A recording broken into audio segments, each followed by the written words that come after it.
Halo Sobat Easy Stock, kita membahas ini laba duo Indofood katanya anjlok di semester 1 ya. Kita melihat juga secara teknikal ada ya head and shoulder dia lagi turun ya. Kita nggak akan bahas teknikal, tapi kita bahas murni fundamental. Analisa fundamental. Sebelumnya kita lihat harga gandum di dunia itu sebetulnya turun ya. Dia pernah naik di posisi Juni ya. Juni itu dampaknya tuh mencapai di atas 1200. Sekarang turun di level 800, ada naik sedikit. Kita akan membahas dengan analisanya Benjamin Graham melalui bukunya Security Analysis dan Intelligent Investor, 2 buku tentang value investing, 2 buku pegangannya Warren Buffett untuk menghitung nilai wajar saham. Dan Sobat Easy Stock bisa mendownload aplikasinya di Google Play Store yaitu Easy Stock. Anda bisa buka Easy Stock di sini dan tampilannya akan seperti ini. Oke, kita lihat dulu. Nah, kita memakai fitur best selection atau best stock selection.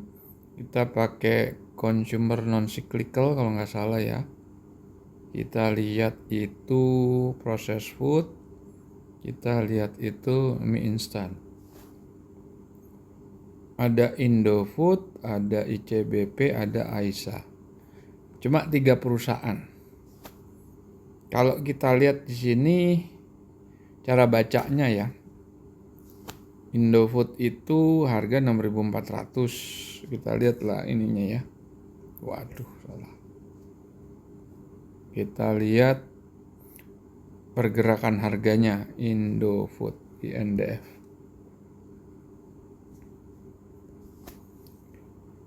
INDF. Oke. Turun memang nih di 6.300 ya. Di 6.300, 6.400. Padahal harga nilai wajarnya bisa sampai 7.000 sampai 20.000. Berarti ada upside sekitar 10 sampai 3 kali lipat. Nah, kita lihat di sini INDF. Laporan keuangan udah semester 1.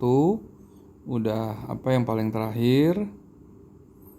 Kita lihat rasio keuangan, return on equity 4,5 half year ya. Kalau full year ya berarti kan 9% lebih, hampir 10. Di bawah sedikit benchmark ya. Debt to equity masih di bawah 1 meskipun menuju 1 ya.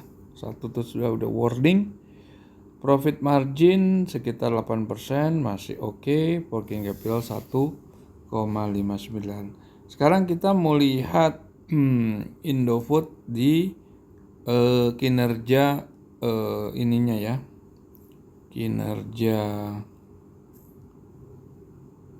Kinerja historikalnya.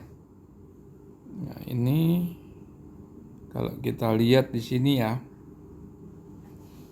Ini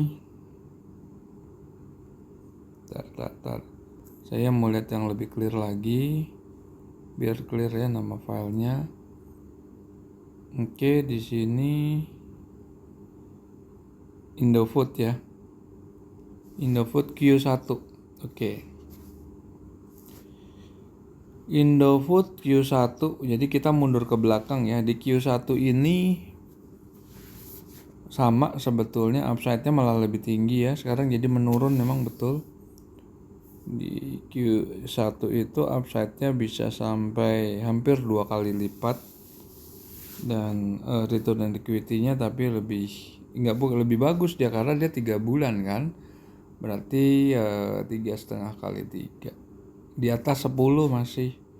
Berarti marginnya lebih tinggi. Berarti emang ada penurunan gitu. Coba kita lihat Q4 2021 Nah ini nih fluktuatif ya. Berarti Q1 tuh naik terus dia menurun lagi. Jadi betul-betul permintaan di awal tahun sampai Maret itu bagus. Eh, di sini juga lihat return on equity-nya 12,93. Profit marginnya lebih tinggi, tapi valuasinya berarti ini harga udah tinggi ya, 6.300, sedangkan enterprise value-nya di bawah itu 5.700. Kita lihat tahun berikutnya lagi. Tahun berikutnya, sorry, nggak ada tahun berikutnya nih. Coba kita lihat. Kita lihat di NDF. Nah ini ada nih. Nah kita lihat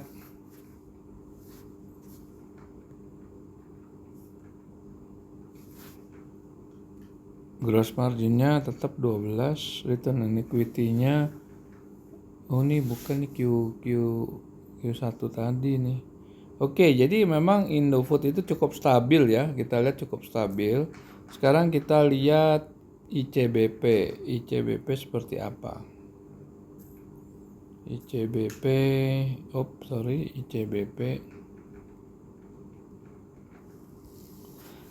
Kita tadi nggak lihat Aisyah karena Aisyah tadi harganya terlalu mahal. Nah ini kita lihat nih ya, harga 87, nilai wajar tertingginya cuma 8630, jadi nggak ada upside ini, malahan downside-nya rendah banget sampai 381. Oke, 382. Oke, kita buka. Laporan keuangan udah semester 1, growth-nya 5,2. Bagus. Nah, di sini berat di long term debt ya. Return on equity-nya di bawah benchmark, debt to equity udah menembus angka 1.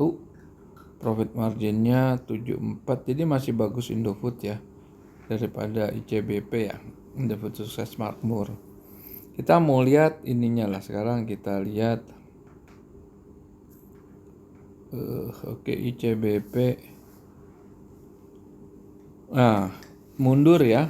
Nah, tetap gitu lihat tuh intrinsic value-nya tuh rendah. Tapi valuasi atau nilai intrinsik tertingginya bisa sampai 1.300. Ternyata nggak tercapai sebetulnya karena ada penurunan kinerja di 3 bulan berikutnya. Return on equity dia ini bagus sih di sini nih. Bagus artinya bisa nembus 10%, profit marginnya 13 juga bagus. Lebih bagus daripada periode setelah ini. Coba kita lihat Q4-nya ini. Nah, Q4 ini nggak bagus nih. Q4 return on equity masih bagus, profit margin bagus. Cuma harganya itu 87 jadi terlalu tinggi. 87 terlalu tinggi. Coba kita lihat di tahun 2020, yaitu downside-nya juga tinggi, dalam juga tuh downside-nya. Return on equity-nya tetap, profit margin tetap. Jadi kalau lihat stabil, dua saham ini stabil ya. Cuma ya Indofood masih ada upside, kalau ICBP udah nggak ada upside ini. Kita lihat saham terakhir ada Aisyah. Aisyah nih, waduh, ini nggak bisa dianalisa. Kita buka ya, Aisyah. Ini ke market cap-nya kecil sekali ya. Current asetnya 562 miliar. Kalau dia suruh tutup utang jangka pendek yang 800 miliar, berarti di defisit 400 miliar. Belum ditambah utang jangka panjangnya 192. Jadi bisa defisitnya 500 lebih. Oke, sedangkan free cash flow-nya dia tuh net loss ya, tapi free cash flow-nya bisa ketolong sama biaya dan pendapatan non operasional, sehingga free cash flow-nya 7,2 miliar, kecil. Oke, jadi ini profitnya juga lebih kecil. Jadi emang di sektor industri mie instan cuma ada 2 leading company, yang lain nggak bagus. Kita lihat dan pada turun semua nih sebetulnya. Karena memang kalau IJBP kan udah kemahalan. Kalau INDF sebetulnya juga harga akan mencari level yang lebih rendah supaya nanti akan dikoleksi di harga bawah. Karena sebetulnya valuasinya itu tinggi gitu. Paling tidak valuasinya naik 20% lah gitu. Oke, para pemirsa, kita jumpa lagi dalam kesempatan